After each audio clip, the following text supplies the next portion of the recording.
All right. Good evening, everyone, and welcome to the Planning Commission for Santa Clara City, January 12th, 2023. Thank you all for being here. Thanks to staff for putting this all together for us. And we will get this show on the road. If you will please join Ryan Anderson in the Pledge of Allegiance. Everyone, please rise. I pledge allegiance to the flag of the United States of America and to the republic for which it stands, one nation, indivisible, with liberty and justice for all.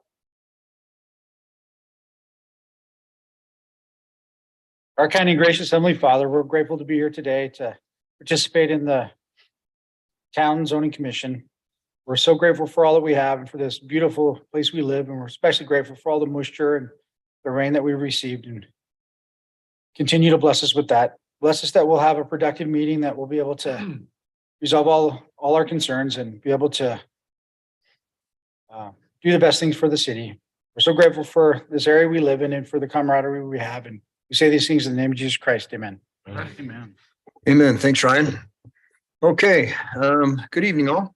Let's just go through this agenda then. We're all the way down to number 3 on your agenda. Is there anyone here that has something they'd like to bring up that is not on the agenda tonight? Nope, you're all here for a specific reason. Okay, great. Let's move on to number 4. Straight into the public hearing. We've got 3 separate public hearings, or We do. Okay, let's do them one at a time then. Yes. So the first item we have is the 2022 report on actions taken to implement the Moderate Income Housing Plan. The Planning Commission will probably remember back in 2019, the city adopted an affordable housing plan that was required by SB 34. Utah Code Section 109A403 required cities to select at least 3 moderate income housing strategies. At that time, Santa Clara selected 4. We did one more in 2019. And so I'm going to go to that plan itself. And so this is the update. This may look familiar to you, but there was some changes to state code in 2022 that became effective July 1st. And now the state has hired a full-time person to review all the moderate income housing plans statewide for any community that's 5,000 or greater. So there's roughly about 95 to 100 communities that meet that criteria. And we know that moderate income housing has been talked about quite a bit, and providing those opportunities in every community has become a state mandate. And so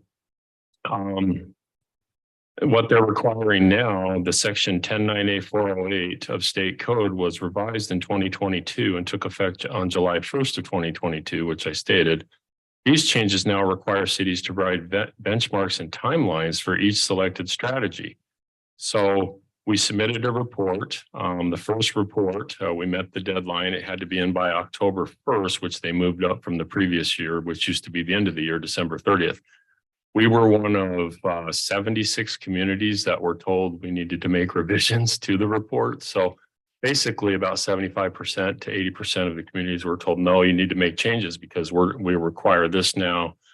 So I've been working on that in communication with them. And they also did a virtual meeting for us to go and ask questions and get the updates.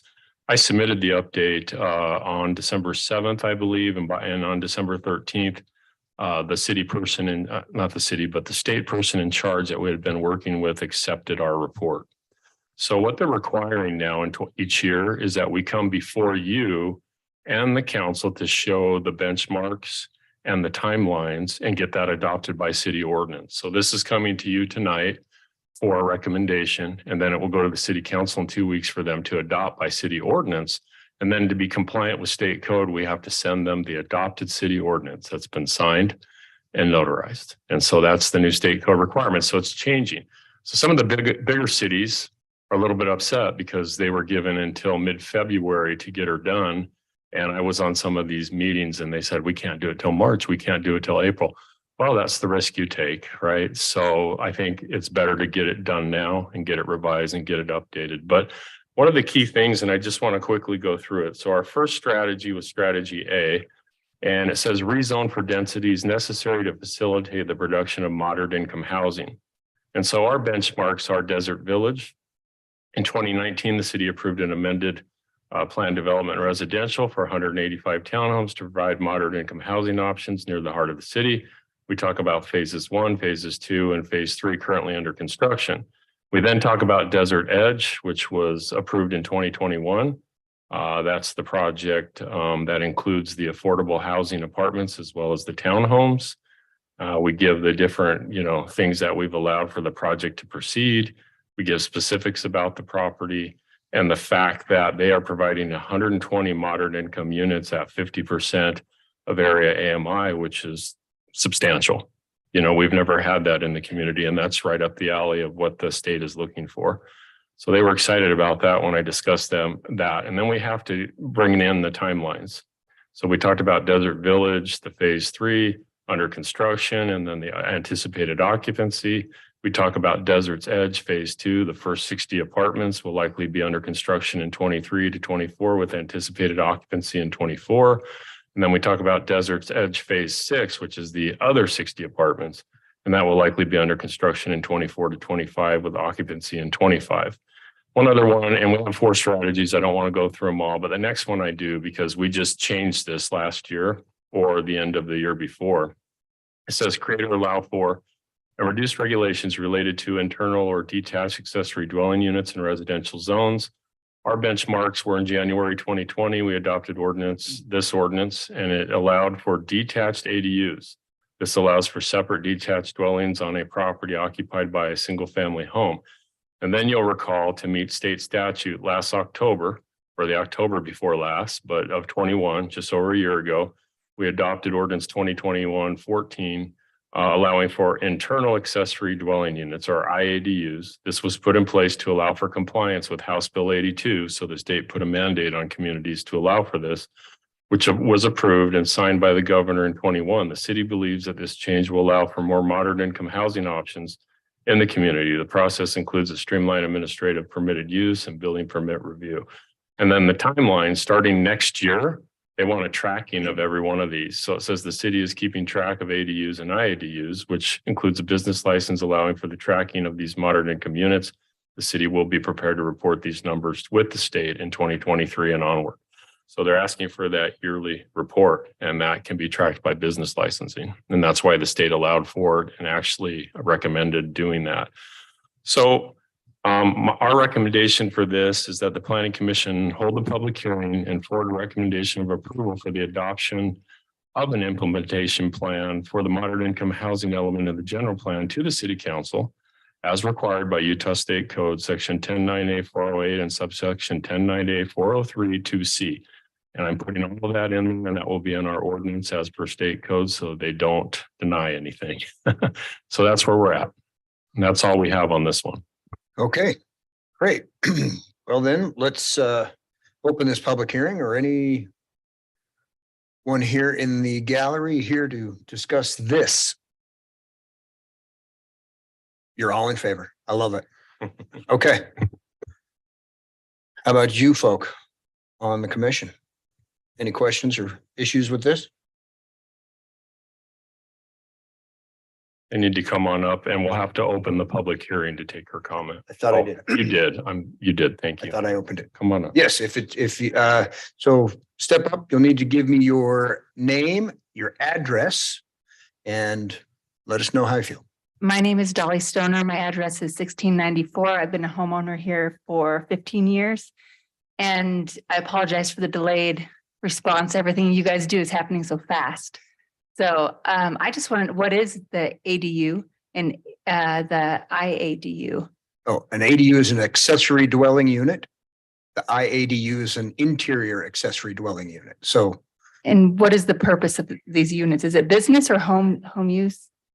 it's to provide a residence, another residence on a property where you could rent it out not for businesses. Okay, I heard something about tracking through business licenses. Yes. What is that? Well, what happens here is if it becomes a rental and you rent it out, you have to get a business license for it to keep track of, because the person you're renting, in the case of an IADU, You could be renting the basement of your home. And you have to get a business license to track that as required by the state on a yearly basis. It's just a yearly update that we have a tracking of the interior accessory dwelling unit if you are renting it. However, if it's a mother-in-law apartment or family staying there and you're not renting it, it doesn't fall under that category. It's more of an extended living area for family.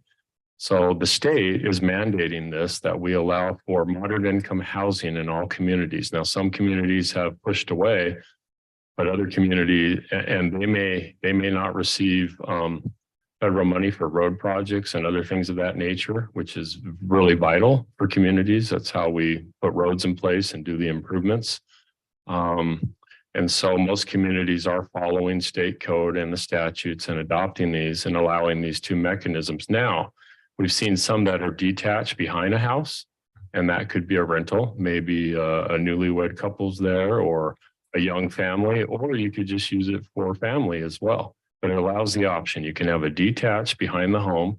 If you've been out to Sun River, you see some of those ADUs, they're casitas. They're about 500 to 600 square feet, 1 bedroom, 1 bath with a little living room. It's fairly common. So St. George has allowed it for a while, but we allow the detached or the internal. Now, the internal is really popular up north, and we're starting to get more of it here because people have basements, and a lot of people are living on the top floor because it has to be owner occupied to do one of these. You can live on the top floor and rent the basement, or you can live in the basement and rent the top floor, but they have to be owner occupied. So that's what they are, and we allow them, and most communities now do allow those to follow state code. Thank you very Yeah. much for the explanation. So we've decided to follow the state Yes, mandate yes. so that we can get road Oh, funds and there's a lot of things that come into play. You want to do that. You want to be a good partner. You want to follow who's you? state code, Who is you? What? You're saying you want to do that. Communities want to follow state code. We want to, that's what the legislative sessions for each year. And we have elected officials that represent us from this region and other regions of the state, and state codes put in place, and we're asked to comply with it. So that's why cities and communities comply. If you don't comply, there are penalties. Penalties meaning lack of funds. Could be, Okay. could be. In this Yeah. case, it's lack of funds. Yeah, but if we have a big project, like let's say Pioneer Parkway needs a bunch of road work to it, it needs potholes, it needs a slurry seal, that can cost hundreds of thousands of dollars. And we rely on some of those monies to help us fix those roads Okay. rather under than the impression increasing property taxes. So, for example, Okay. I was under the impression that roads were taken care of through like gas tax and registration fees and that sort of, but it's all connected. what's connected. That's connected. Gas taxes are connected with state taxes. Each state puts a certain amount of tax on gas. Okay. And so that's how it's connected. Yeah, Those I'm not sure- taxes I'm not are sure used that's for correct. roads. What's that? Those taxes are used for roads. Okay, so we have money from the gas but not for our city roads. Is that correct? I think we're getting a little bit off topic here, and I'm trying to explain, but it doesn't need to be that. The fact of the matter is we have been asked to comply with state code, and that's what we're doing here. And taxes are collected on gasoline for the purpose of roads and other needs. That's as much as I can say. So, Okay. Yeah. All right. Thank you for the explanation. sure.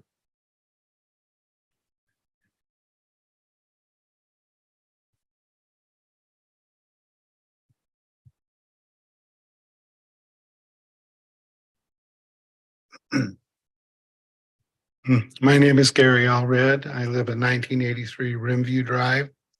I've lived here for 17 years. And I have a question regarding how moderate income housing is defined. And I may have missed something, but is that also, are the apartment units that are also listed there considered affordable housing? Yes. Yes, the ones that will be built. Generally, moderate income housing is 50 to 80% of area median income. So there's a range of 50 to 80% of area median income. If you fall within those parameters, then you would qualify for moderate income housing if you so applied and wanted to live in such a home or unit. Okay, so if I have my facts straight, one or more of those listed was Desert Edge, which is Correct. currently being built Correct. along Yeah, Rachel Drive. correct. Okay, so I know a number of people that rent there. And it's a little confusing to me how, if I have my facts correct, $2,400 a month is considered moderate income housing. Yeah. Desert Is Village. as much or more? Yeah, the number we were given was 2,200 a month. Maybe it's gone to 2,400 a month. But the way that was approved is they were to be owner occupied. Originally, they were going to sell those at 350,000 or so, which at the time met the requirements. The owner, Coalwest, they have recorded townhome plats which subdivide the individual units themselves, but they have chosen, because the market is so good right now, to rent the units. And so I think when the rental market dries up, they're probably going to sell them eventually, because they did record plats to subdivide each of the units. But that was one of the projects that was identified in 2019. So I have to keep it on the list when this originally was approved. So, Okay, so my question is, if the rent is $2,400 a month and it's a rental unit, is it still considered affordable housing? I don't know in today's market. To be perfectly honest with you, rents have really increased, and that's a hard one to answer, but we have to be consistent. And that was on our original approval of the plan from 2019. So we had to provide a timeline and follow-up strategy. Now, next year, it won't be on the plan anymore when we're asked to update it for 2023. That'll be removed. Okay, well, But we originally identified it because they were going to sell for 350, but things changed. The market increased and everything, all the rules changed. right. So, Okay, this is kind of more comment than anything. I believe that there was a lot of opposition to Black Desert that wasn't listened to. Hmm. And I believe that part of that is because it really isn't affordable to most people. Okay.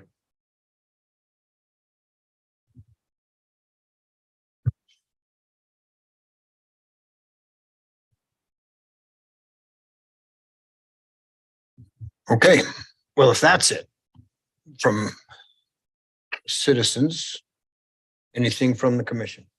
Questions?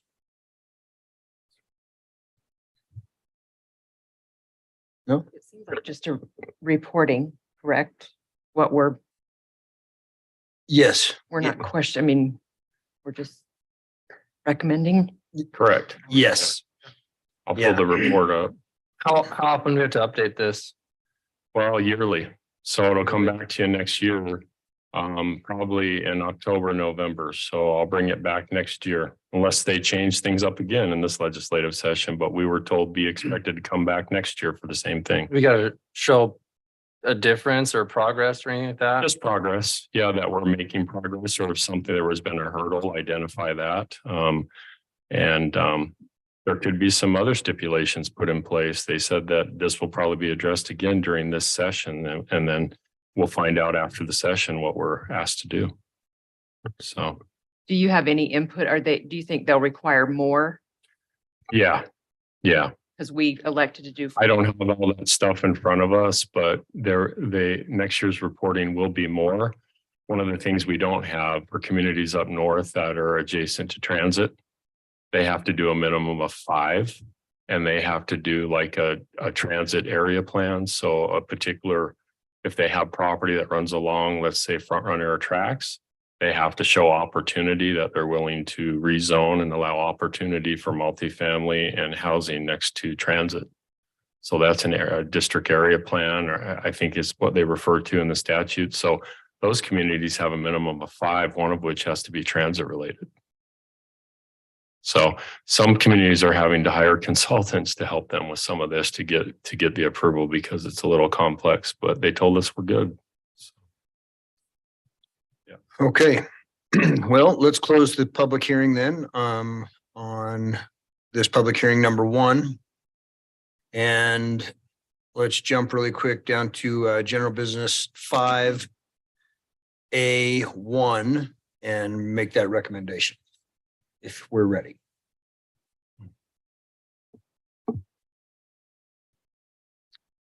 I can do that, Mark. I motion that we recommend to city council to consider the 2022 report on the actions taken to implement moderate income housing element of the general plan. Thank you. I'll second that. Okay, I've got a first from James and a second from Curtis. All in favor? Aye. Aye. Excellent. Okay, back to number 4. The second public hearing is to consider the proposed code amendment for monument signs. Thanks, Chair Weston. As you know, we recently spoke about some changes to monument signs in the PDC zone, as well as creating a section of code for menu boards. We've seen a lot of these come up in the case of Malbettas and Swig, as well as Quenchit, the menu boards. We know that places like Chick-fil-A and McDonald's have multiple menu boards. The Great Trick, where it's 2 drive-throughs and then you merge into one. Anyways, so we're looking at making some changes to 1744-110 relative to monument signs. And I'll go through those briefly. The first one we have that we previously discussed, and let me take it back one step. I came to the Planning Commission on October 27th, 2022, and we had a work session on this and discussed these 2 changes. I then went to the City Council on November 30th of 2022 and had a discussion with them. Both the Planning Commission and City Council were in favor with proceeding on this item. So as a result, this is what we're proposing. So if I go to the first item here, 1744-110B, we've added, this is just a cleanup mixed use. And then we've added the language, however, monument signs in a planned development commercial PDC zone require Planning Commission approval. That's what specifically was asked for, because all of the new buildings, we bring the building signs to you. So why not review the monument signs as well? And so that's the language change there. The maximum allowed under C1A currently was 100 square feet. We're at height. The maximum height of a monument sign is currently at 10 feet. We want to change that to 8 feet, including the sign base. And then the sign area of a monument sign shall not exceed 7 feet in vertical height. And then if we go down to item C, the square footage of the monument sign shall not exceed 80 square feet of actual advertisement unless otherwise approved by the Planning Commission. So we're going from 100 square feet to 80 square feet, still a rather large monument sign. Item D, all monument signs shall be completely enclosed at the sign base. And we added this to make sure we get a nice design. A minimum sign base height of 1 foot is required, utilizing materials and colors to match the building. The sign base will be required to run the entire horizontal length of the sign and shall have no sign copy. The sign base shall be designed to blend in with any proposed berming or contouring of the property. And then this is just a cleanup. That stays the same at 48 square feet. These are just a few cleanup items through here like we've discussed before. It's nothing that we're proposing changing through here. And then this is the new section for menu boards, because we don't have anything in the sign code right now addressing menu boards, and we know everybody either wants them or has them. So we would create a definition merely to say a sign located at a drive-through, drive-in or drive-up window restaurant. B, maximum allowed menu board signs in commercial zones. Item A, 2 freestanding or wall-mounted menu board signs are allowed per business. Excuse me. B, the maximum sign area shall be 24 square feet per sign. C, the maximum sign height shall be 8 feet for freestanding signs. And D, a menu board sign must be located on site in a location to not impair traffic visibility. So we have to make sure it's not somewhere where a car or an individual couldn't see over it. We want to make sure there's clear visibility. So that's what we have on that one. This is a public hearing as required because it is a code amendment. And so we do meet state code requirements for noticing. We did do the 10-day notice and post it on the state website as required for a code amendment. And our recommendation is that the Planning Commission hold a public hearing and forward a recommendation of approval for this code amendment. chapter 1744-110 monument signs and 1744-115 menu boards to the city council. And so that's all we have, which is basically what we discussed in October. So. Okay, thank you, Jim.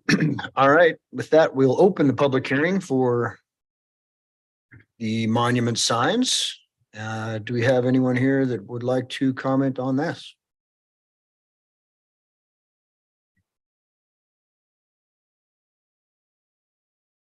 Any comments online, Selena? Are we still zooming these meetings? Yeah. Have it on Zoom and live on YouTube, yeah. Okay, We don't have anyone online. They Okay. seem to be here this evening. well, great. Then I guess that I will close this public hearing and come straight back to the commissioners. Any questions on this one at all? I've got, Jim, maybe you can clarify on the menu boards, Mhm. only having 2 per location. Mhm. What about the car wash? Would those be considered menu boards as you come up and pull into those arms? You pay?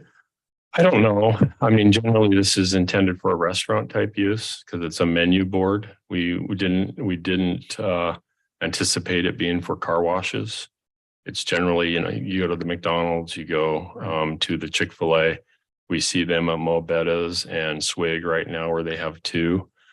We could add something for car washes, but I don't, in my opinion, this wouldn't apply for the car wash. Okay. Yes. Yeah, the pay kiosk. Okay, well, That's pretty common. If you go to Dinosaur Wash or any of them, they generally have 3 lanes. If you're a member, you get the outside lane. If you're paying, you get the 2 inside lanes. Go on Saturday, it really doesn't matter. So. All right, well, this one seems pretty straightforward. Have we got a recommendation to make? If so, let's go down to general business 5A2. Take care of that. I can do it. Excellent.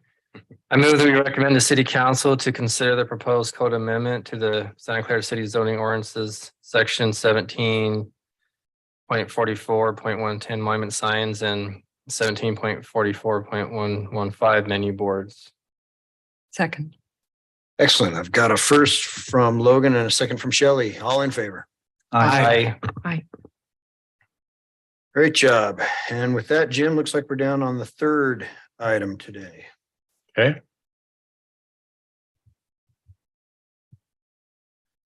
All right. Thank you, Chair Weston and Planning Commission members. I think this might be the big item for the evening, and I'm going to go through that. I want to pull up, do it over here. Of course. Let's see.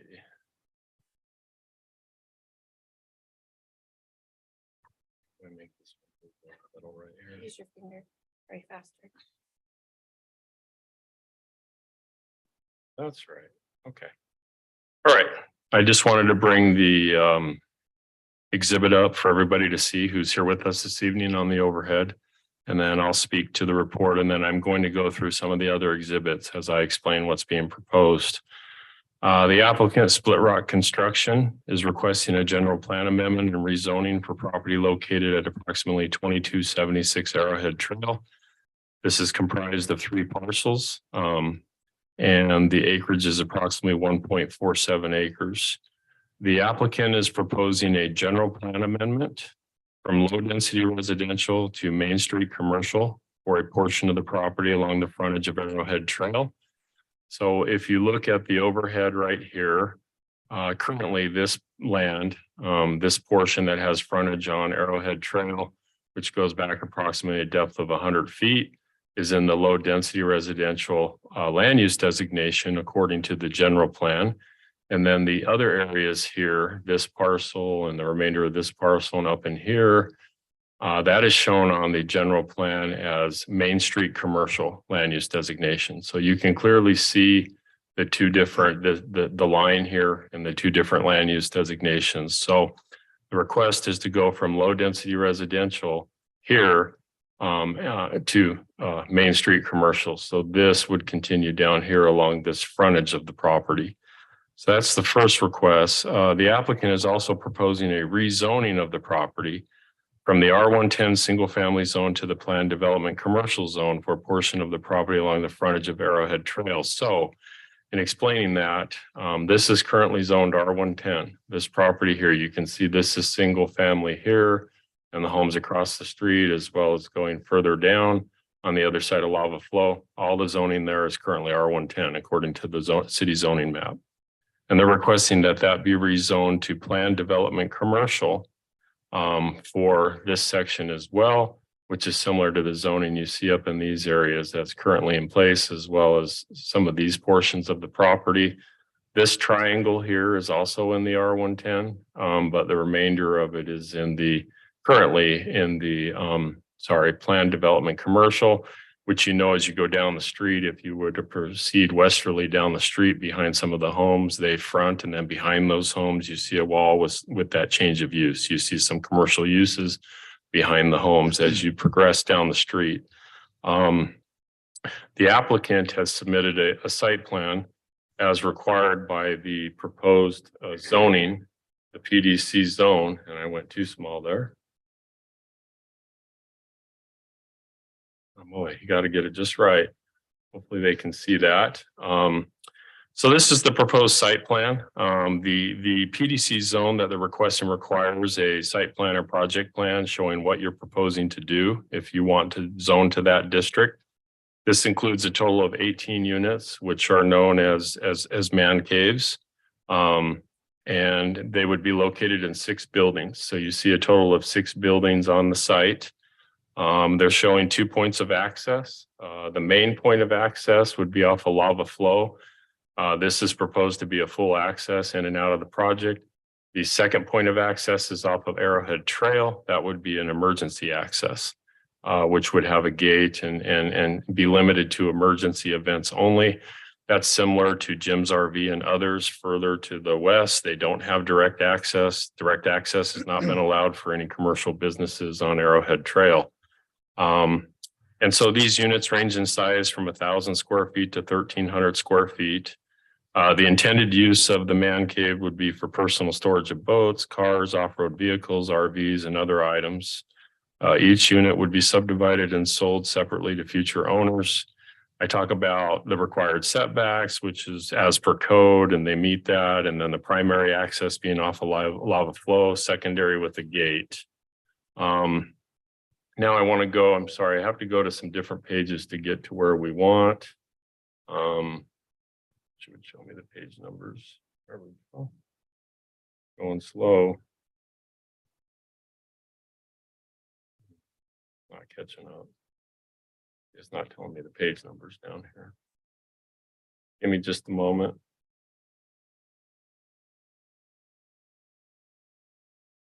Okay. So this is the proposed landscape plan. That's also required by the ordinance. I just wanted to show that to the Planning Commission. A 10-foot landscape buffer is required on either side. So you can see here off of Arrowhead, there's a sidewalk. It'd be a 5-foot sidewalk. And then you would have a 10-foot landscape buffer and then the solid CMU wall. And then on the interior side, they'd also be required to have a 10-foot landscape buffer. So you get that landscape buffer between the edge of sidewalk and the units themselves on both Lava Flow and Arrowhead Drive. So you're seeing that they have put that in place. And then the minimum setback requirements of 10 feet for a rear yard, 20 feet for the front or the other front yard, which is the side or a front because it's a corner lot. They're showing that they comply with that. I want to go to the building elevations next. So we've got some building elevations that they've presented here. And we have a few of them. This is an example of the front of a building. And so you see the overhead doors for RVs or boats. You see the accesses on the side. They are proposing a couple different materials as required by the ordinance. It does require that any unit that has frontage on a street, such as Arrowhead or Lava Flow, have a minimum of 2 building materials. They're showing light and dark stucco, architectural metal panels, and concrete tile roofing. So they are showing that. The ordinance for PDC allows a building height up to 35 feet. The units themselves, they're showing are at 23 feet, 3 inches to the peak of roof. And then I just wanted, if I can get it. Sorry for this delay. Some colored renderings.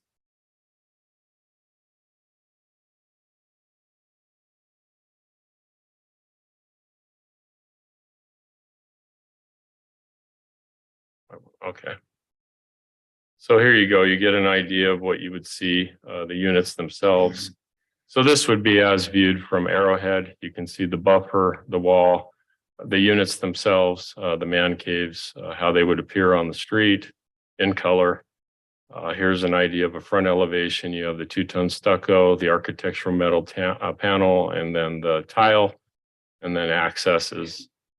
These units would be intended to be man caves only with no dwelling or no apartment inside. It would just be for the storage of toys and other equipment owned by individuals. And then the outdoor lighting, the code does require that we review outdoor lighting. If they were to propose light poles that cannot exceed or light standards 16 feet in height, they're showing us that they would just have a wall pack on the building. There is a picture in here, but it's just a typical light that would be on the building itself. And so I'm not going to worry about going into that right now. I'll see if I can find that a little bit later. I just want to go through the rest of the report. We did send notices to property owners within 300 feet of any portion of the property. The subject property was posted per state code. City staff's not received any responses as of the writing of this report, nor have I this week or today received any phone calls or emails. The first part we want to go through is the general plan. And so we're going to go through general plan consideration in the staff report itself. And I think I'll just pull that up.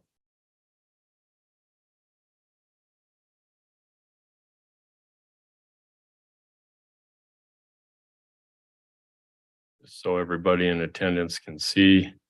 There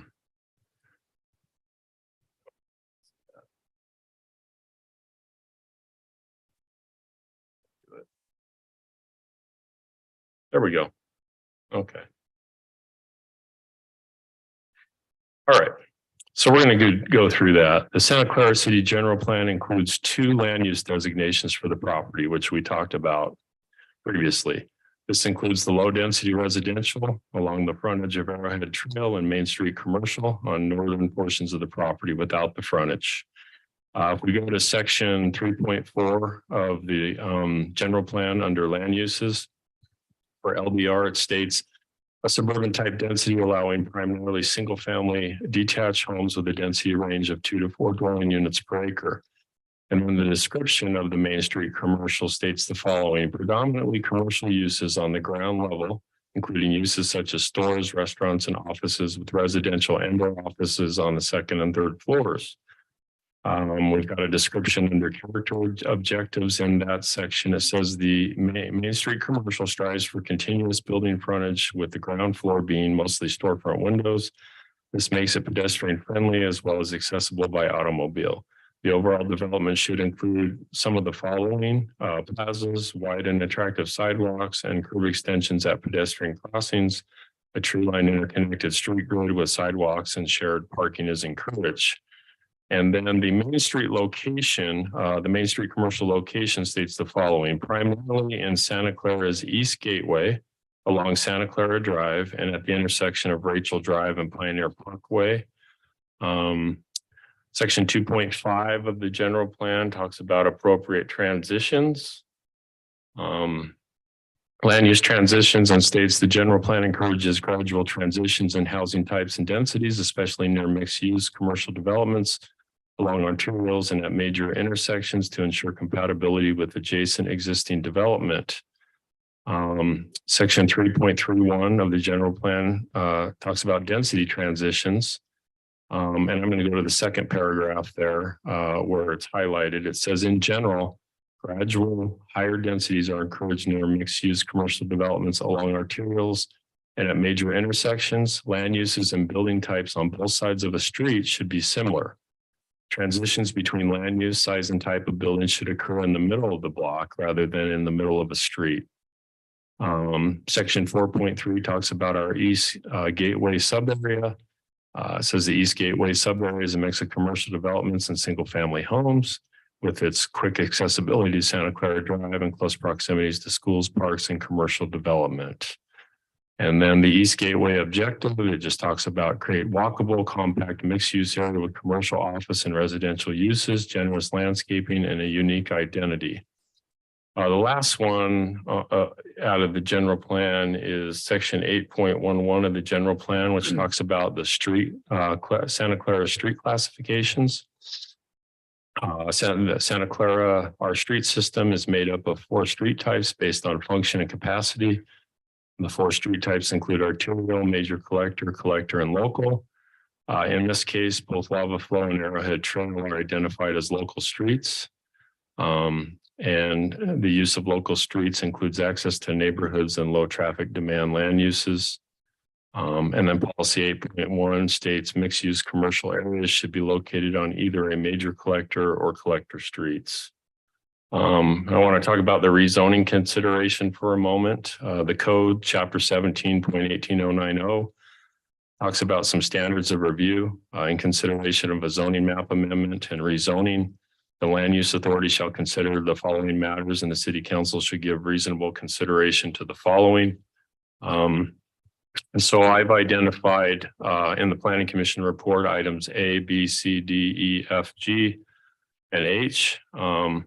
And I'm not going to go through those verbatim, but what I want to do is go to this section, identified issues of concern. So I'd like to go through this and then I'll wrap it up. City staff and legal counsel have discussed the proposed application. As a result, we've identified the following concerns. So item number 1, the general plan description for low density residential talks about a density range of 2 to 4 dwelling units per acre. Item number 2, the general plan description of Main Street commercial indicates that this designation is for commercial uses, talks about ground level, stores, restaurants, things of that nature. Section 2.5 discusses the gradual transitions in housing types and densities. Section 3.31 of the general plan discusses density transitions to ensure that new development is compatible with existing neighborhoods. And then it talks about the change of transition at mid-block rather than being separated on either side of a street. We get into section 4.3, that's the sub area. And then we just talked about section 8.11 of the general plan, which categorizes the street types. In this case, both Lava Flow Drive and Arrowhead Drive are local streets. Chapter 17.18090 of City Code provides the standards of review for the zoning map amendment, the rezoning for the city. We've gone through each of the items and have determined the proposed property rezoning does not meet these criteria. So state code considerations, it talks about the noticing of the property, the putting the sign up, all of that. We've done it. We meet the statute. We meet all state requirements. Everyone's seen the sign. We even do a QR code, so it's out there. So the planning staff recommendation is as follows. City staff recommends that the planning commission recommend denial for the proposed general plan amendment and property rezoning to the city council for property located at approximately 2276 Arrowhead Trail. It's comprised of 3 parcels as identified in the staff report and described as approximately 1.47 acres. Subject to the following findings. So we've got item 1, which does not comply with section 2.5 of the general plan. That's the appropriate land use transitions. Number 2, section 3.31 of the general plan, which is density transitions. Item 3, section 4.3 of the general plan, the East Gateway sub area or the East Gateway objectives. Item 4, 8.11 of the general plan, the Santa Clara street classification system and policy 8.1. And then item 5 is that the proposed property rezoning does not comply with chapter 17.18090 items. And I'll briefly go through those. It's our opinion that the proposed use is not suitable in view of the zoning and development of adjacent and nearby property. Second, the proposed use will adversely affect the existing use or suitability of adjacent or nearby property. Third, there are not substantial reasons why the property cannot or should not be used as currently zoned. Item D, I did put not applicable there. Item D refers to, and I'm going to read it, will the proposed use cause an excessive or burdensome use of public facilities or services, including but not limiting to streets, schools, water, or sewer utilities, and police and fire. My reasoning behind not applicable was it wouldn't provide any more substantial of an impact on those services or systems than a single family home would. Actually, it may be less. The next item E, the proposed use is not compatible with the purpose and intent of the general plan. F, the proposed use may or may not be consistent with the purpose and intent of the proposed zoning district. That's the PDC, because the conditional use permit would be required for the proposed use. So that would be required as part of a site plan review at a later date if they progress through the zone. Next item, the proposed use is not supported by new or changing conditions anticipated by the general plan. And the last item, the proposed use does not reflect a reasonable balance between the promotion of the public health, safety, morality, or general welfare and the right to the unrestricted use of property. So that's the staff recommendation. We've gone through everything. I know the applicant's here and his representative, and they would like some time to speak and discuss their side of this, and we have some public here as well. So thank you, Chair Weston. All right. That's what I have at this point. So Bart, you want to take time now or at the end? Excellent.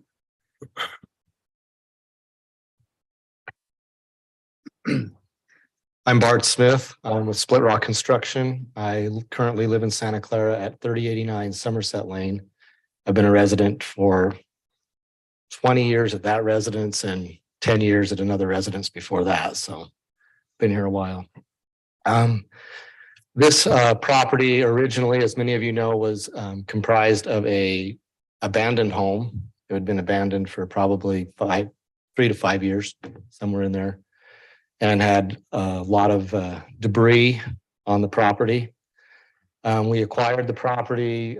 We raised the building and hauled about 60 loads of semi-loads of trash to the dump to clean it up.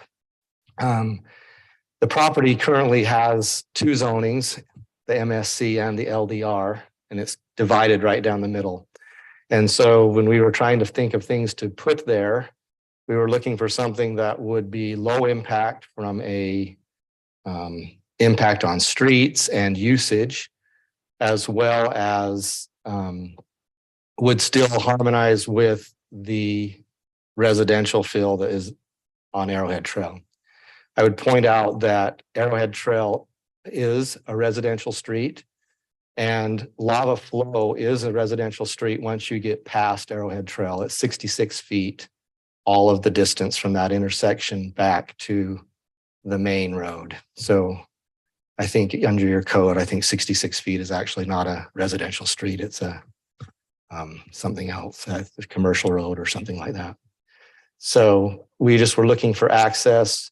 We met with city staff multiple times. We were trying to, originally we proposed an access off of Arrowhead Trail into the property, but realized that that shouldn't be the case because of the commercial. It's a man cave isn't really a commercial use, nor is it a residential use. I don't know if many of you are familiar with it, but the clients that we deal with, I mean, they'd be paying between $350,000 to $500,000 per unit as a shell. And then they would probably spend another $200,000 to $300,000 epoxying floors, putting in big screen TVs or something like that. Most people that go to a man cave put a $1 million RV in there. They move it out maybe twice a year. They like to go there so they can watch a movie or watch a football game with their buddies for an hour or something and then leave. But most of the time it just sits idle. But they like to put their expensive toys somewhere nice. We have a list of several people, about 15, that would like to purchase them at that price and do that. We went to great efforts. If you go to the color renderings, we went to great efforts on that streetscape to make it feel more residential. I mean, it has landscaping for basically with the sidewalk, you're 25 feet back from the street before you even get to a building. We have a solid wall that is 6 feet tall, so you can't see into the facility. That's the example of the closed gate that would be on Arrowhead. That's for emergency only. And that's the light right there for the building. But if you come down to the color rendering here, sorry. Yeah, it's not giving me. Not giving Yes, me go to the page bottom. numbers, I don't know. like stuck. I'll get there. Okay. Sorry. But we didn't want we really didn't, we were trying to pick something that would be nice as you arrived into Santa Clara, that would have low impact. If you come down one more to see this, like the streetscape, we wanted it to feel not commercial, but have a nice appeal from the street on both sides. We didn't want to have a lot of in and out type traffic. We didn't want to have a lot of cars on the street. For Arrowhead, we wanted to take consideration of that so that, I mean, all of the in and out traffic is coming off of Lava Flow, and basically create something that would, from most intents purposes, if you looked at it, could look like a home from the street, but would have a nice street appeal. And then we just were trying to do that. I don't know. Do you have any questions for me? I had a question. I don't know if it's related, but it's some, why is there only bathrooms in some of them? There is a bathroom for all of them. I think if you look at It's a communal bathroom? no, there's a bathroom in each one of them. It's just so they can have a bathroom. So if they're there, they have somewhere to use a facility. Generally, I mean, most man caves, they do have, a lot of people will put like an AV system. So they'll have like a big screen TV and a couch or something that they could watch a movie, but, and a bathroom, but you don't see a lot of, you don't plan, our CCNRs are going to eliminate any chance for a bedroom or anything like that. We really don't want people there because our clients would not pay that kind of price if they thought somebody lived next to them. Yeah, they'd be paying for exclusivity, right? They don't want to have anybody, they want to feel like, hey, I'm here because I can afford this and I don't want people living here. In fact, if we did something so they could live there, our price would plummet drastically. And the usage would change drastically, we feel like. I mean, our intent wasn't to have a lot of people there all the time. So I would agree. In the plans we got, there wasn't a bathroom in, But I think there's a stub out in every corner. it is. Yeah, in the back corner of every unit, there's allowed for So there's just only certain ones are framed in, other ones are just, Yeah. they would do that themselves? Yes, Okay. and that's just a build out after they're sold. They're basically sold as a shell. Any other questions? I did notice there's no parking or no approach for each one, and it seemed like, and I don't know if you necessarily need parking, but if they come over and have a party, would it congest it a little bit, or is that really irrelevant? It's really for what it is. It's pretty irrelevant. There's no driveways or No, parking they spots, right? just, Designated. it's designated to be inside the building. We're not trying to encourage people to stay there. I've looked, Rod Orton did something similar on Two Weep Drive, which I've watched them go in, and they're really nice. They're right next to a residential neighborhood. I think yours would be quite a bit nicer. Yeah, these What are, they're doing. I think the exterior elevations are a little bit upgraded from what, I mean, I've seen those units as well, and they are nice units, but I think these are quite a few steps above that on the exterior elevations, because we really wanted to make it feel not as industrial from the street side. Right. If I look at the ones up there, they are a little bit more industrial in their approach, and we're just really trying to make it be a transition, because what we have is we have a property that's divided down the middle without, there's really not a good use on either side, because if you build homes on the front of it, then the commercial you can't get to. And if you put commercial on the back, the homes aren't worth anything. from a value perspective because they're so close. So we're trying to do something that's more transitional without creating a bunch of rentals or type housing. Any other questions? I think Thank you're you. good. Thank you. All right, thanks, Bart. Okay, well, we're gonna open the public hearing. As I stated before, you need to stand up, state your name, address. Let's try to keep your comments to about 2 minutes if we can. And if somebody else has already said the issue that you would like to say it, then let's just leave it that somebody else has already stated that fact. Okay? And with that, we'll open this public hearing and come on up.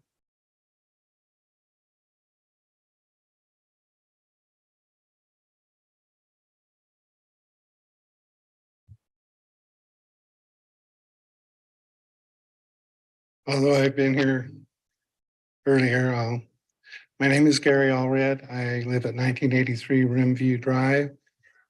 And I appreciate this opportunity to comment. This proposed development reminds me of I believe it's Silverton over on Pioneer Parkway. And there was a lot of opposition to that as well. And I feel like other than the concerns listed that don't fit with the statutes of the city, I think the opposition should be greater here because this isn't in a residential area. I believe that it detracts from the general residents' view that we want to remain a bedroom community. I find it hard to understand why the segments of that proposal, which are commercial, could not be rezoned to residential. It is my view that this plan was devised not just so because they tried to make good use of the property that apparently had a deteriorating home on it. I find it hard to believe that they got 60 loads of debris out of that area. And I think it was proposed this way so to get the maximum amount of income or profit out of the property, not to make best use of it.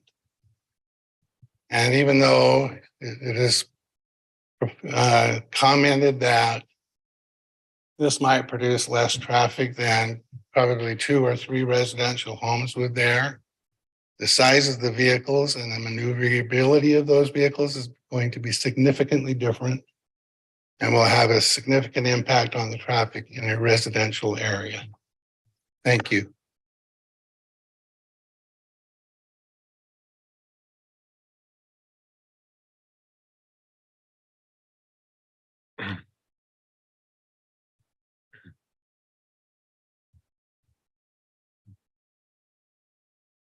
I'm Wes Whitehead. I live down on 2190 Arrowhead Trail.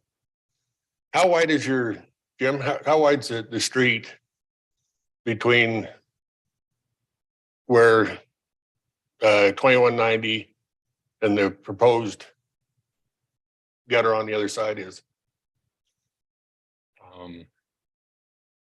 Good question. Let me pull up on the aerial. Are you referring to the existing streets? The existing street. So Arrowhead Trail or this portion? That down coming off the lava flow there. Okay. Our understanding, so the Arrowhead Trail and this area going down further down after the intersection, that's a local street at 50 feet. Mhm. And if this is a collector street up above where it's a little bit wider, it would be 60 to 66 feet. I believe 66 feet is the total right of way width.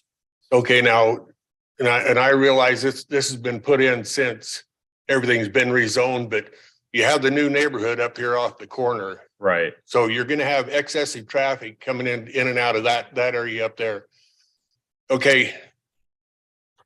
I drive truck for a living, so I know what the articulation of a vehicle is to get it into a hole as far as getting it into a driveway.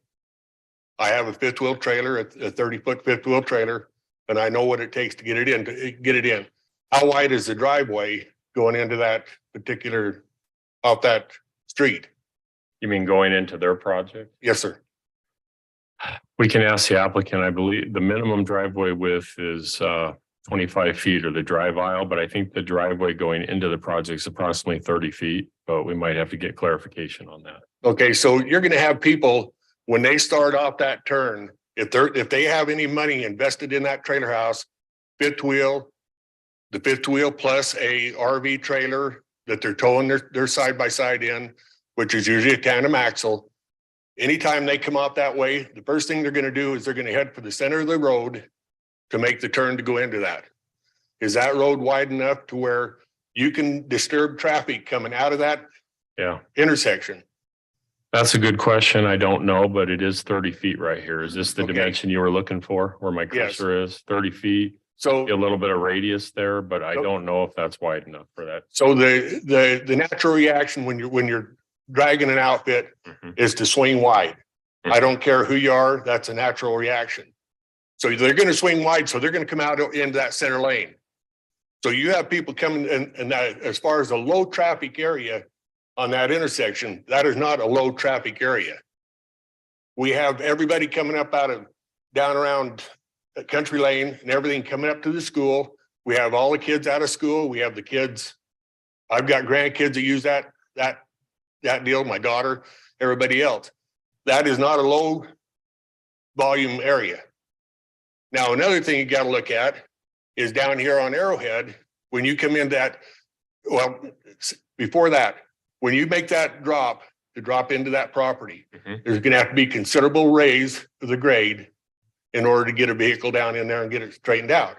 Right. Okay, so you're gonna have to raise the height of that property to get to, for them to, so what you're doing is you're causing a hole right there at that intersection. The people like Sherry Lair, Mhm. the Ellisons, and then people up there that we found out when the flood happened, that's where the water goes, is right down that area, right down their backyard. We had walls taken out, cinder block walls taken out. Everybody from probably the Larsons down had some type of flood damage. Now, what happens with, okay, that's supposed to be a 100-year flood. We've had 3 of them that I can remember in the last 15 years. So what's that gonna do to them people down in that corner when that thing decides to flood and it starts the runoff? Now, you can say we've got a drain system set up, but it's gonna have to be a really big drain system. These are things that you're affecting the people that are established there on top of everything else you're looking at. Right. So Okay. Thank you.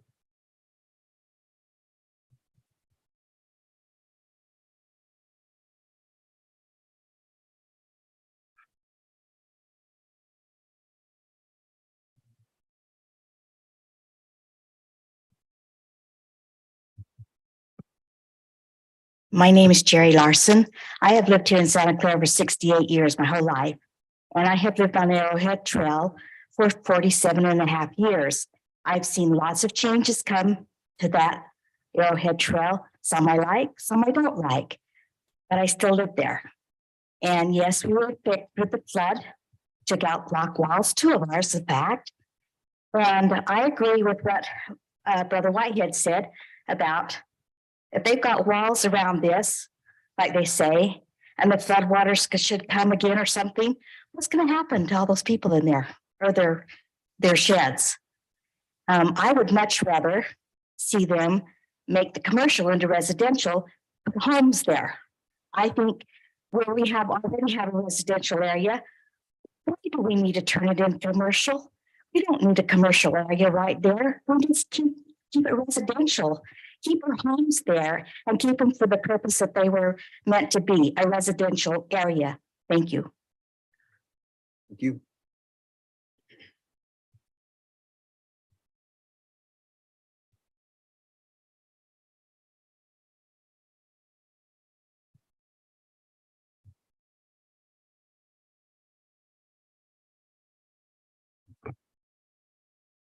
Okay, going once. Here we go.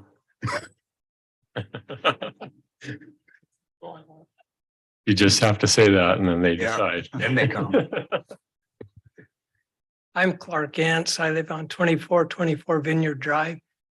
I also own that rental unit on 2271 Arrowhead.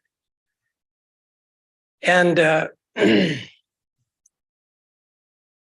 couple of items. Number one, the income to the city, I think, would be really good as a tax base, as a commercial unit over a residential. Now, I don't know that, but I think that would be the case. So I think it would be advisable for the city to approve it. But I also have concern that Wes Whitehead has. And that is when we get Country Lane, the new subdivision that's going in there, and I don't know exactly where they're coming out. I know they're coming out on Vineyard Drive, and eventually the road will come up through Beecham's and is it McNaldy's? Yeah. And That's my so, name, McNulty. Whether that goes on out to Santa Clara Drive or it terminates on Arrowhead, we're going to have an increase in traffic coming from that section. And, you know, we already have country lanes coming into that. And as Wes said, that's going to be a main corridor for traffic. And it looks to me like we've got a real problem as far as accessing, egressing and exgressing, whatever it is. It's an ingress. You're good. Right. Keep going. Anyway, in that particular area, because if they're bringing a fifth wheel in there, a 3-axle, anything over 30 or 20 feet, it's going to be a major problem. And there's going to have to be some major improvements on access from lava flow. I think the city needs to consider that. And, you know, Bart, I think it's a good idea. It's a real nice casual transition from residential to commercial. And that's what we're dealing with there. But the access to that with bigger equipment is going to be a major concern, and the city needs to address that. It looks like as far as transitioning from residential to commercial, that is a super idea, in my opinion, because it looks very gradual and it's well done. But the problems that we may encounter with flooding and that access is major concerns that I have. And with the increase in traffic that's going to be on that road. So that's my ideas, but the city needs to be really careful with this. I see there's a lot of things that it already doesn't go with the city plan. And I think, if you can adjust for the access and the increased traffic, I think the city ought to approve it. But, that access is going to be a major problem. Okay, Thank you. thank you.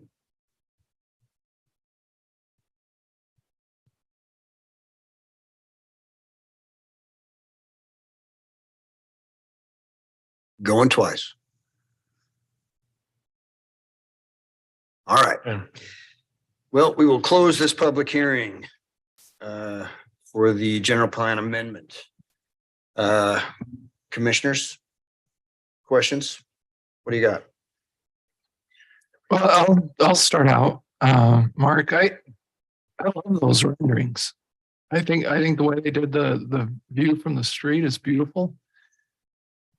My personal belief, and I've mentioned this in the past numerous times, some of the commission members are probably tired of hearing it, but I just don't see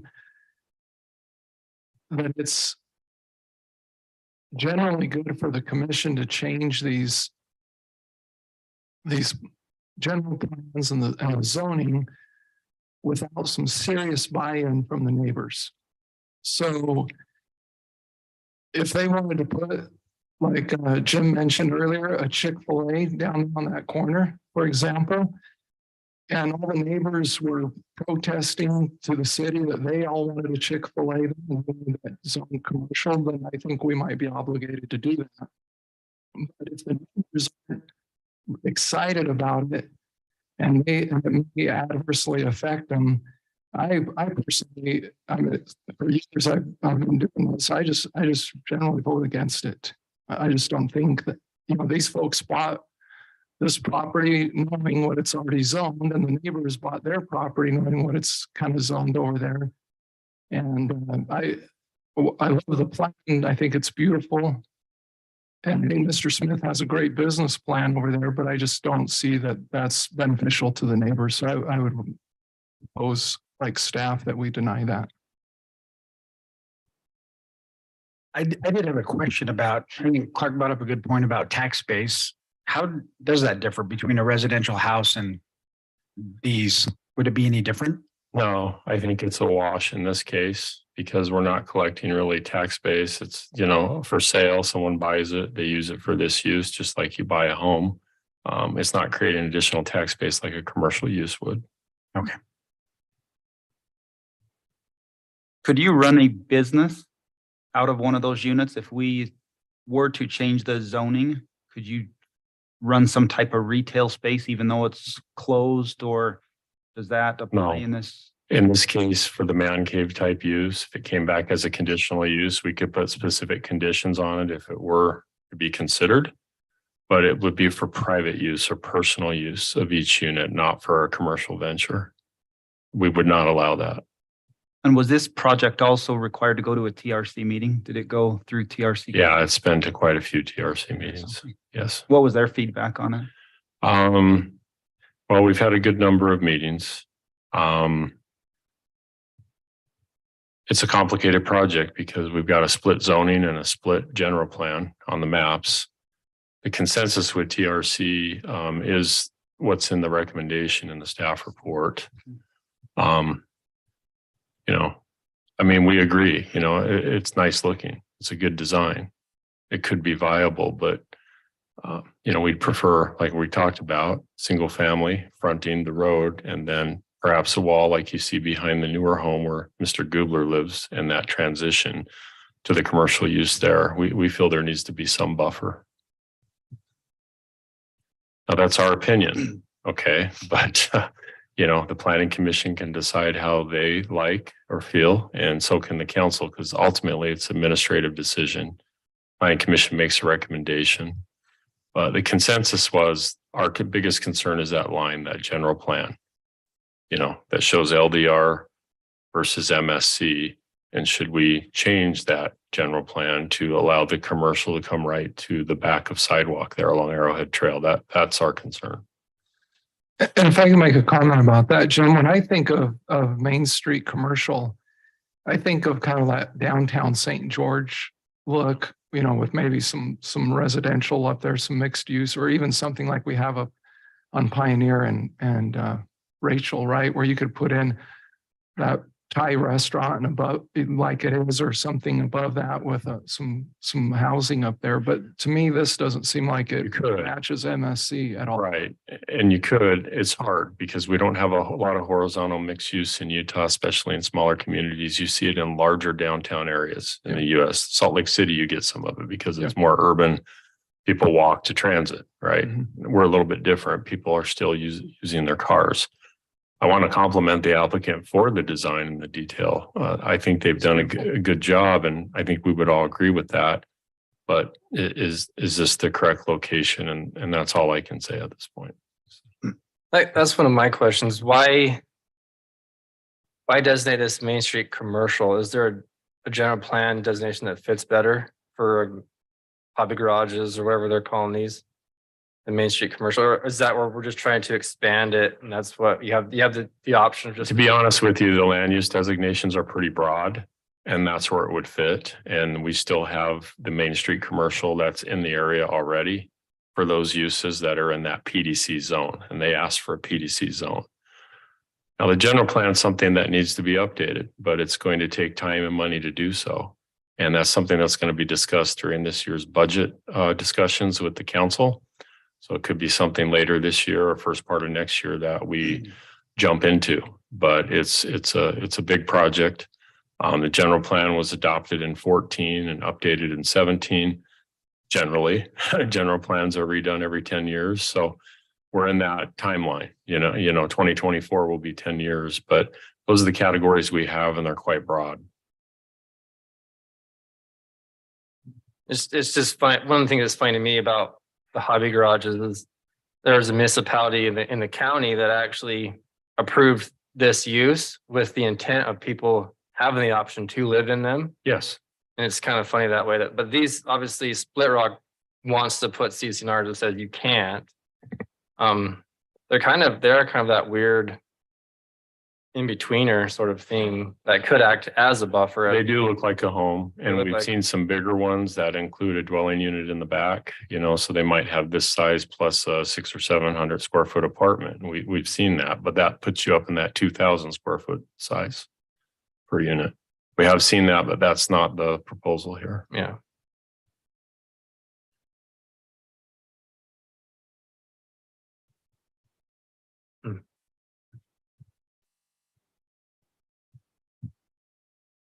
All right. Where we at? I'll make a motion. You want the recommendation? Yeah. Okay, I motion to recommend denial for the proposed general plan amendment and property rezoning for the city council for property located at 2276 Arrowhead. I'll second it. got a first from Curtis and a second from Ryan for denial. All in favor? Aye. Aye. Nay. I'm sorry, did we get a nay? Yeah. Yes. Okay. So for the applicant and the audience, this item will now go to the city council on January 25th for their consideration and final decision. And that's 2 weeks from like yesterday. So that will be the next meeting. Okay. All right, and with that, we are all the way down to number 5, general business A4. Could be my favorite part of the evening. Looks like you have a lot of people. Re-election, is that what you're- You, Mark? Yeah. You got a lot of public here to support you this evening, I guess, for that. The election of a new commission chair and vice chair. Doesn't say new. As fun as this has been. It actually doesn't say new. I don't see that anywhere in the agenda. Do you So- see that, Shelley? But everybody should get an opportunity Everybody needs an opportunity. and, I and assumed this was just a formality, Mark. It is a formality that you get. we had someone do a pretty good job as a vice chair last year. I'd agree with that. I'd agree with that. How does this work? Does somebody just have to make a nomination and then we just go like crazy? Because if I were, when I got railroaded, it was like you guys, You got nominated, Mark. I remember you got nominated. it was nominated. That's right. Railroaded. I think, like you said, someone can nominate and then there can be discussion. And that can include the person that was nominated if there's some reason why they couldn't serve, and then a vote could be taken for both. Fair So, enough. yeah. Okay. Well, if that's the case, then I am going to nominate the vice chair, take the chair, Mr. Curtis Whitehead. Well, I Aye. would like to discuss a few others prior to getting a nomination. I think Mark Hendrickson did this on purpose to not show up tonight because he was nervous he may Was get, clever. he has a lot of knowledge of what we're doing. He's acted as chair. we did get the attendance report. Yeah. he has the And best attendance. I think he's only missed one, and I think that's vital that you don't miss. And that's why I guess we do have a vice chair for that, but he did a great job attending. He always comes well prepared. He keeps well management and time management inside the meetings. So that's my nomination is Mark Hendrickson, even though he is absent today. It's a good argument.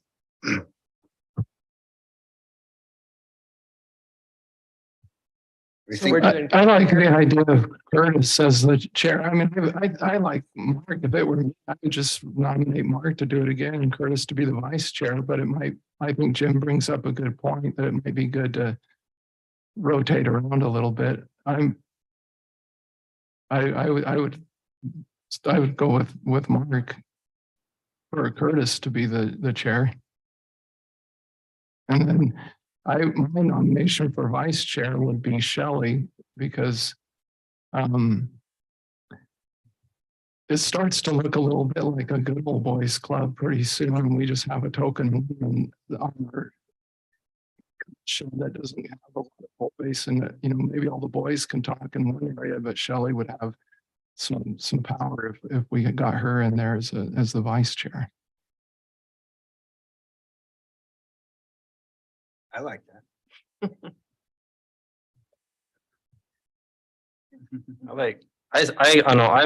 I like Mark Hendrickson for chair, but I think Shelley sounds like a good vice chair, so. That'd be. Where did that come from, guys? I'm the quietest of all. Vice chair would give you an opportunity. You might have a couple times next year to chair and we could help you through it. So. I like Mark Weston and Curtis Whitehead. Any opinion down there, Ryan? You think everybody's Any one gonna of do you a good job? What did Ryan say? I mean, honestly, everybody on this commission could do a fine job, and I'm sure you'll have the opportunity. Because I'm voting for you next time. So where does it go if we're split? What do we need? A majority? Yeah, I mean, you can talk about it a little bit more. I mean, do we have an election for chair and vice chair? I heard Mark Hendrickson and I've heard Curtis Whitehead and I've heard your name. I mean, those two could be chair and vice chair. You could decide the order. I've also heard Shelley. So, Well, I suggest that we vote for a chair and then we vote Yeah. for a vice chair. So what is the length of time you serve? Is it 10 years you serve on the planning commission? 20 to 30, usually. Consecutive 4 years. So they ask you to leave. It's a life. It is about 10. Okay, years. 2 terms of 5 years. 2 terms. And the idea is that we have a new chair and vice chair each year. And Mark has done a great job, but he served previous year and then served this last year of 2022 as well. And is there anybody getting close to that 10-year time frame? Me. James, So like within this year or within a couple of years? I think he's got 2 years. I think Selena has that. It might be 24 or 23. Do you know, James? I don't have that with me. I can make. Yeah, I can come. we'll have to look at that. Yeah. I mean, yeah. Selena could probably pull it up. Yeah, I think it was 2014, if I remember right. I don't remember. But 2014, so to 24. Yeah. But I've heard 3 names that all work. It's just you guys decide how you want to do it. James Hall, February 11th, 2014. sounds about right. So I'm a short timer. This is Another my year. last year. Another year. Chair? No, I think I should get a double vote since this will be my last time. Maybe a vice chair for his last Has year. James ever served as chair or vice chair? No, but they usually keep me down here in the troublemaker side of things. So there's a reason I haven't done that. Jim's asked me to sit over here by him so he can keep an eye on it. So, yeah. I don't know. It's hard, but I would suggest again, I mean, we've mentioned a couple people, maybe Mark. I do like Mark personally, but maybe it is time to rotate him out. What if I would propose that we give Curtis an opportunity to do it, and then as the chair, and if you guys want to propose somebody else and we vote, there's 5 of us, we can. Oh, there's 6. And my challenge again that we discussed when I was put in as the vice chair is during football season, it gets I didn't miss a whole lot, but there are those Thursdays that I do get pulled away. And so obviously that's why we have a vice chair, but Yeah. it would be, I just think that chairperson needs to be here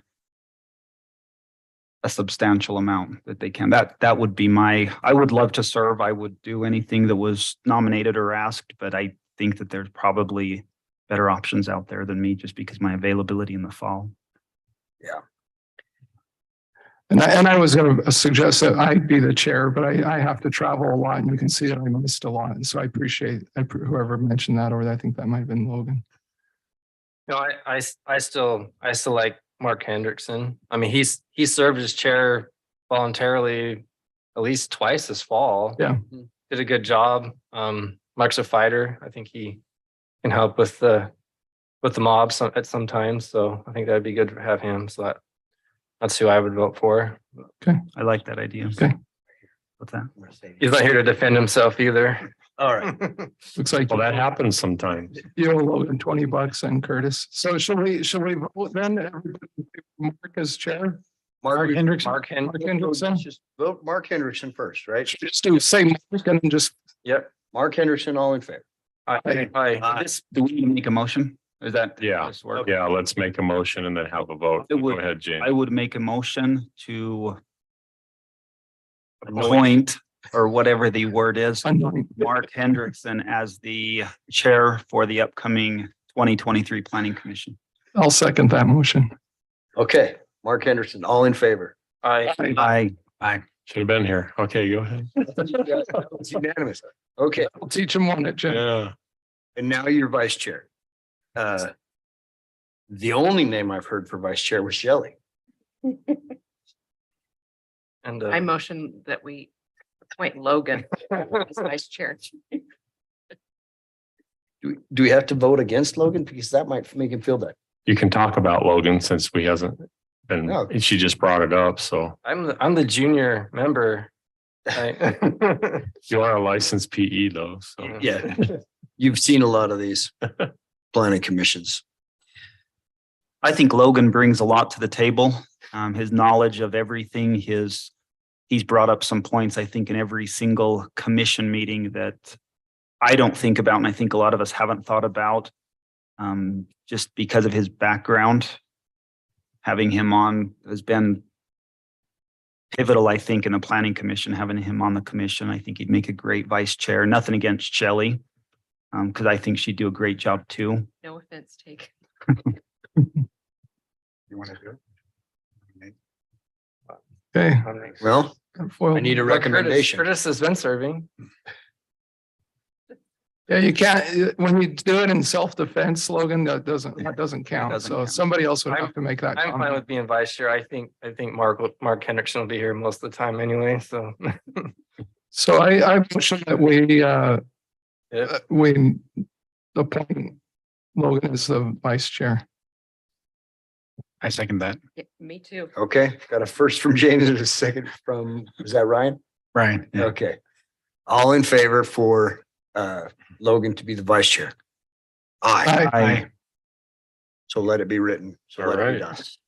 Thank you. And that starts in 2 weeks on You the vote for 26th. yourself? Or do you abstain? Oh, you can vote for yourself, or you can vote yay or nay. It's up Yeah, to you. I vote yay. Okay. As long as it's not a me, it's all good.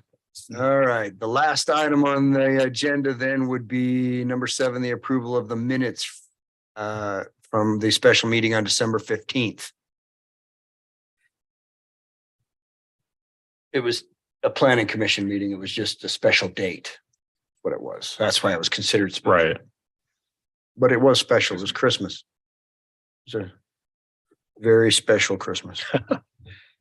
So do I have a recommendation to approve those? Yeah, I read through them. They look good. So I recommend that we approve the minutes from December 15th, 2022 Planning Commission meeting. Second. Okay, I've got a first from Logan and a second from Shelley. All in favor to approve the minutes? Aye. Aye. And with that, we will close the planning commission meeting for January 12th, 2023 for 2 weeks. Until the 26th. We'll see you on the 26th in 2 weeks. Thank you for your attendance tonight. Have a good evening. Thank you. Thank you. Thank you. Don't forget to turn your computer off. Yeah, stop.